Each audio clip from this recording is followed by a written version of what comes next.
joined by the host of Special Report on Fox News, their senior political correspondent, Bret Baier. Good morning, Bret, and an early Happy New Year to you. Hey, Hugh. Happy New Year to you. Are you somehow managed to wrangle a way to cover the Peach Bowl with Ohio State versus Georgia? Oh, man. I have not figured out that news angle as of yet, but it's going to be a good one. I think I was listening to Buckeye Talk yesterday, and I learned that Ohio State's historically performed in bowls far better than they do in open air, and they've only played 4 bowl games under Ryan Day, and each time they've gone over 500 yards. So I think that is an unknown fact. Do you have a favorite in that game, Bret Baier? Well, I tell you what, it's I can always count on you for the stats. I've got too many friends who are Georgia Bulldogs fans to say that anything other than domination. But I think it's going to be a great game. You know, I grew up in Georgia, so I've got a little. I'd forgotten. I knew you worked in Georgia, but which part of Georgia did you grow up in? Dunwoody, just outside Atlanta.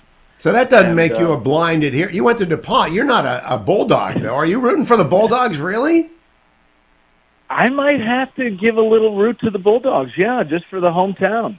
But hey, listen, I'm pulling for a good game. I really am. I love those bowl games that come down to the last minute, and I think this playoff system's going to work this year. I'm looking forward to 12 because Ohio State will always be in it, but we'll talk about this next time. Bret, it's the news hole that exists between Christmas and New Year's. There's really only one story, and that's Kevin McCarthy.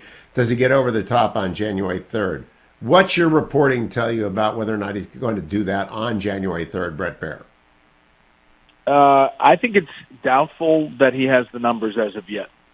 I think that there's been increasing efforts to split people up, and that while he's done a good job of lobbying inside, I think that there is some serious skepticism that he's going to get it done on January 3rd. And once that opens that door, if you look back at speakers, I mean, we've had Boehner and Hastert and Ryan all came from another ballot.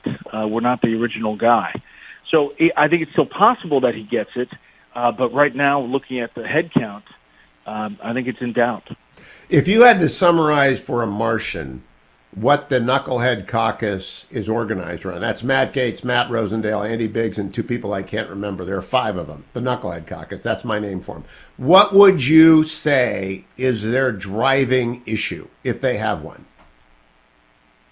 I don't think you can get around one issue that they have a problem with. I think that they think perhaps he's too establishment, a nod towards the Senator McConnell type figure, who, by the way, for all the criticism,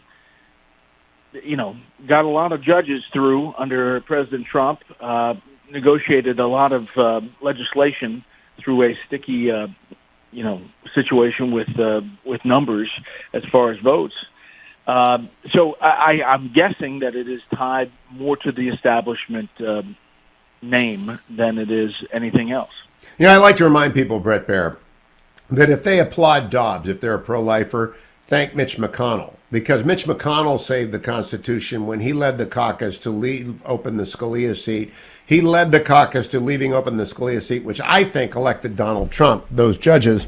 And I believe that Leader McConnell's 50-plus appeals court judges and his 3 Supreme Court justice confirmations put him in the pantheon of successful legislative leaders. I'm a huge fan of Mitch McConnell. I know some people call me a rhino, but they're obviously not constitutionalists, because if he hadn't done that, A, Hillary Clinton would have won, B, Barack Obama would have put Merrick Garland on the Supreme Court and conservatives. But I don't know if you ever hear that. I want to turn to the segment you've done on Special Report and ask, and I don't know the answer to this, are you going to continue to have the Republican and the Democrat segments? Because I love them. I am. Common ground. And we're doing one a week. Interestingly, Hugh, we started this a few months ago, as you know, and, at first it was not that easy to get a bunch of people to come on. Now there are people calling us saying, we'd love to come on Common Ground. I've got my ranking member on X committee. It's just something you don't hear, and we've got some in the works that are going to be really shocking, like 2 different sides of the ideology coming together with some figures that you are well known, but they're getting something done that you haven't heard about, I guarantee. What day of the week do you normally do Common Ground? It's usually towards the end of the week, like Thursday, Friday, but sometimes we do it earlier depending on schedules.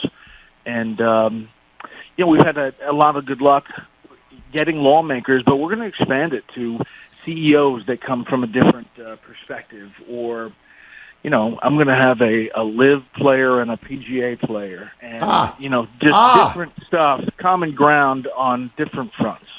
You can get an NPR guy in me at some point. Steve Inskeep and me. Because I am the conservatives' answer to that. Bret, I want to know what the New Year's resolution is. Dick Hauser just texted me and asked, will Bret give me strokes on the next time we meet on the tee? What about that? I think Dick gets a couple shots. I'll give him shots. I wouldn't give him anything. Absolutely not. Secondly, any other New Year's resolutions for special report? You got another book coming out this year? I do. At the end, October, beginning of October. It's called To Rescue the Constitution. It's about the stories of the Founding Fathers and the Constitutional Convention. Things that really we haven't focused on, and I think it'll be a good time to reignite that history. Are you knee-deep in the galleys yet, or are you still working away at the typewriter? I've got a little typewriter, but it's in edit mode right now. So we're down the road. Last subject. Last week I wrote a column for the Washington Post called The Agnew Option.